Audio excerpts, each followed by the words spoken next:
সম্ভাবনার পরও রাজস্বে পিছিয়ে পড়েছে হিলি কাস্টমস। গত 6 মাসে রাজস্ব আদায় ঘাটতি 44 কোটি টাকা। কাস্টমস কর্মকর্তা ও ব্যবসায়ীদের সঙ্গে কথা বলে বিস্তারিত জানাতে হিলি স্থলবন্দর থেকে সরাসরি যুক্ত হচ্ছেন সহকর্মী শফিকুল ইসলাম শফিক। আমাদের হিলি স্থলবন্দর দেশের বৃহত্তম স্থলবন্দর। এই স্থলবন্দর থেকে বছরে কোটি কোটি টাকা রাজস্ব আয় করা সম্ভব, লক্ষ্যমাত্রার কয়েক গুণ। তবে ব্যবসায়ীরা বলছেন যে বন্দর থাকলেও সেখানে ব্যবসা বাণিজ্য করার মতো তারা পরিবেশ পাচ্ছে না। একমাত্র যে বাংলাদেশে যে স্থলবন্দর বা বিভিন্ন বন্দর রয়েছে, সে বন্দরের সঙ্গে তাদের যে বৈষম্যতা, তাদের যে সামঞ্জস্য না থাকার কারণে তারা ব্যবসা করে বেশ একটা লোকসানে পড়ে।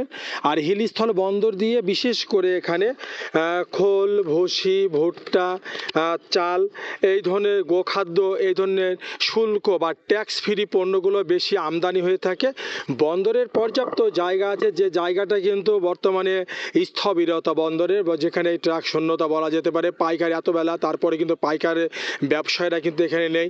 তবে কাস্টমের কাছে আমি জানবার চেষ্টা করেছিলাম যে 23-24 বা বর্তমানে তো 44 কোটি টাকার রাজস্ব ফল্ট আছে, তাদের এখন ঘাটতি রয়েছে 6 মাসে। তার গত বছর 23-24-এ তখনও প্রায় 60 কোটি টাকা এই সময় তাদের রাজস্ব ঘাটতি ছিল। এই যে রাজস্ব ঘাটতি, এত সম্ভাবনা থাকার পরেও কেন ঘাটতি হচ্ছে, কাস্টমের কাছে জানবার চেষ্টা করছিলাম।